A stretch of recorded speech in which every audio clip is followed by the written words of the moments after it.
Blessed be everyone, welcome to my YouTube channel. Today we are doing another request video and it is on how to charge a crystal. I've done a video not that long ago about how to consecrate and cleanse a crystal. This one is about charging it. So charging it means giving it something to do, giving it an intent. This is what I want this crystal to do. This is the focus of this crystal as opposed to another crystal. But before we get into that, I'm Sandra from mysterywitchschool.com. I am author of Crafting Your Wiccan Path. If you want to know more about Wicca and witchcraft, magic and shadow work as well as tarot, hit the subscribe button and the notification bell so that you don't miss any videos. If you want to know where to start your witchcraft practice, then have a look at my free video called How to Start Your Witchcraft Practice. It is about half an hour of a masterclass. I've tried to make it as short as I can because I know a lot of people don't have a lot of time to watch the videos, but I like to teach through audio and through video because that's the way a lot of people learn best. There's a link in the description field below this video. I also have other courses as well, which you may not know of. I also have courses in tarot and in shadow work. So you'll find links to those courses also in the description field below this video and on my website mysterywitchschool.com. Just go to the courses tab. And I also offer one-on-one coaching as well, which some people may also not be aware of. So if you go to my services tab on my website, you will see the different services, one-on-one services that I do as well. So that's one-on-one coaching to help with shadow work particularly, but also tarot coaching there too, and Reiki and various other things. So that's all on my website, mysterywitchschool.com, and links in the description field below this one. So when it comes to crystals, I think a lot of us love to work with crystals because they are powerful creatures.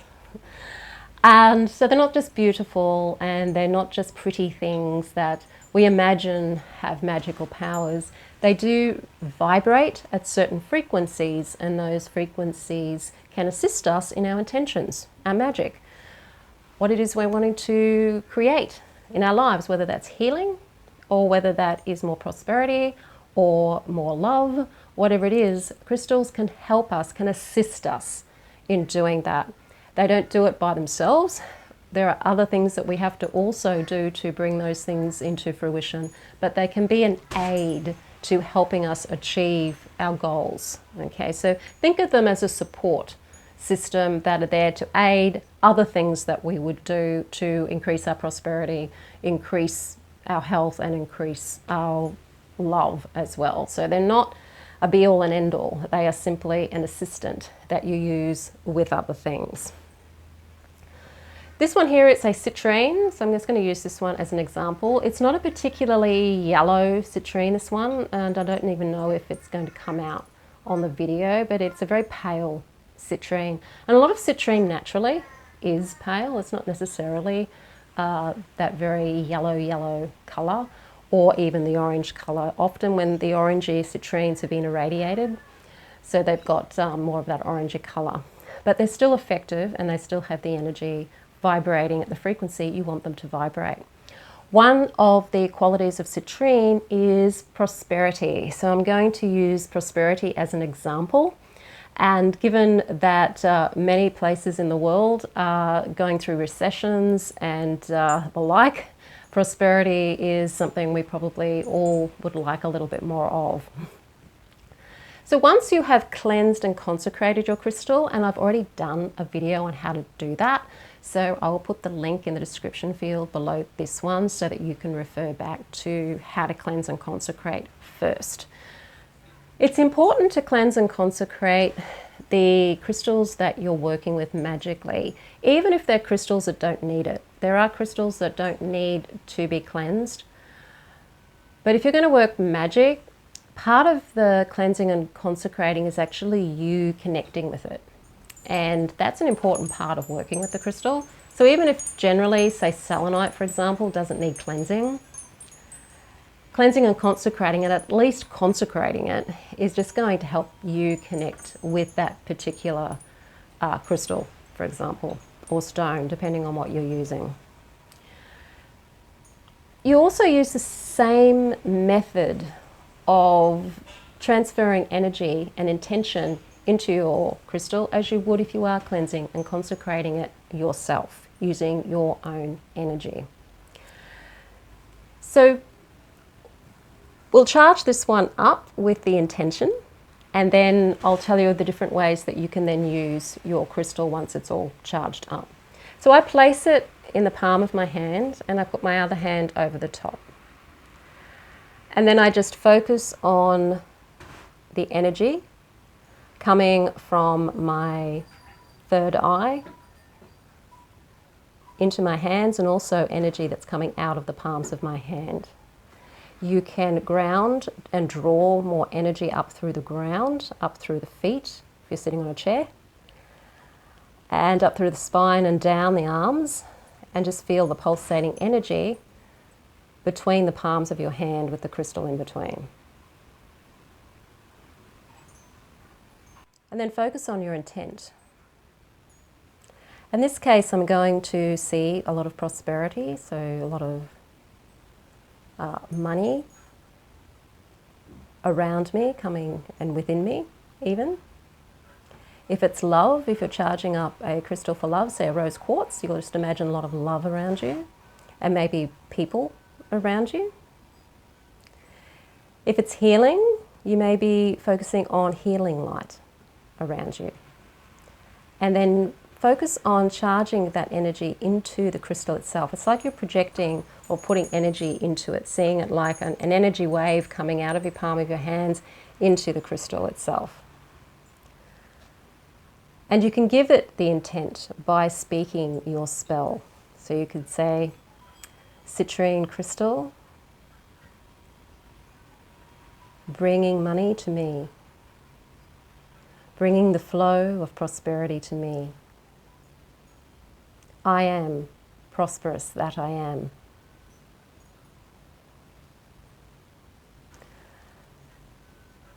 And feel prosperous. If it's prosperity you're after, feel the love. If it's love you're after, feel that healing light. If it's healing that you're wanting to program your crystal for. And just feel into the feeling. And when you've done that, it's good to do it for maybe at least 2 to 5 minutes of putting the energy into your crystal. I'm obviously not going to take that long because I don't think you want to see me holding a crystal for 5 minutes. Once you've finished, then you can use your crystal in whatever ways you want to use it. Depending on what type of crystal it is, I mean, this is a double point.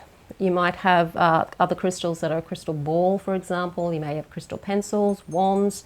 There's all different ways that a crystal can be shaped, and that will probably influence how you use it.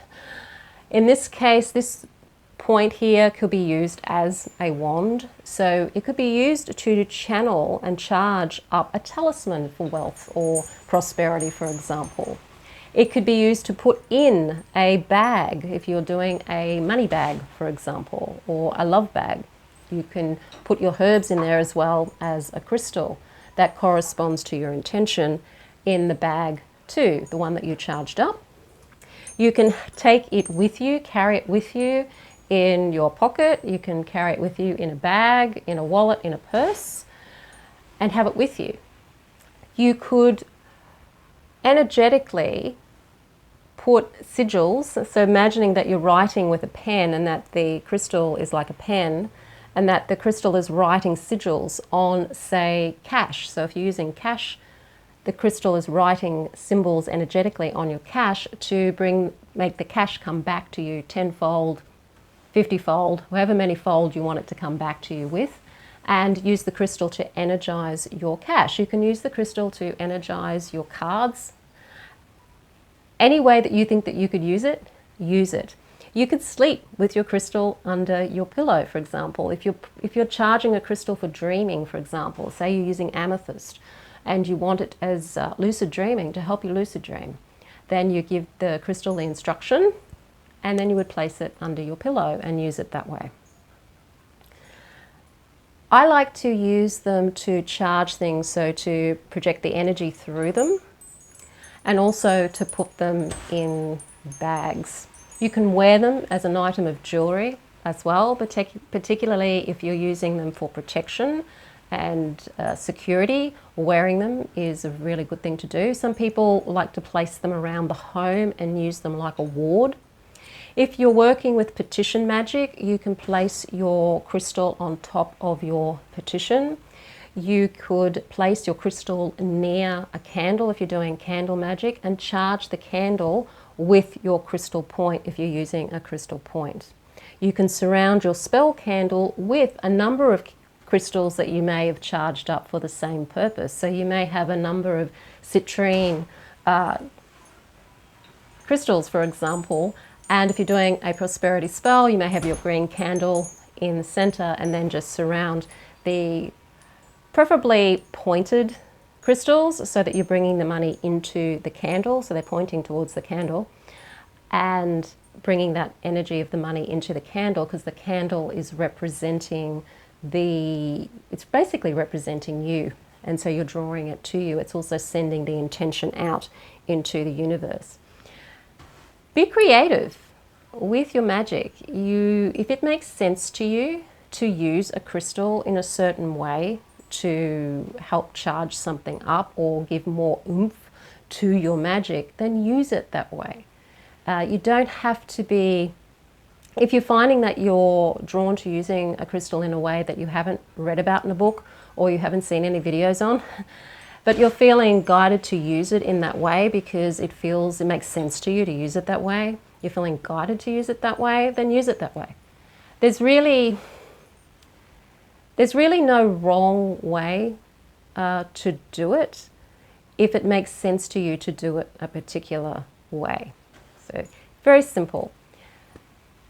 Charging a crystal isn't really that much different to the cleansing and consecrating. It's really just the intent that is different, and then what you do with that crystal afterwards. I teach magic, I teach witchcraft in the Mystery Witch School 101 Academy if you want to learn Wicca with me so that you're not feeling stuck or confused anymore, not feeling disconnected anymore, so that you can actually start to feel more self-confidence with the work that you're doing, feel more connected to yourself and nature, and also to move ahead in your witchcraft practice. Mystery Witch School 101 Academy is there for you. There's a link in the description field below this video, and it's also on my website under courses. If you like the video, hit the like button, share it with your friends. Don't forget to subscribe. I am Sandra for mysterywitchschool.com. Blessed be.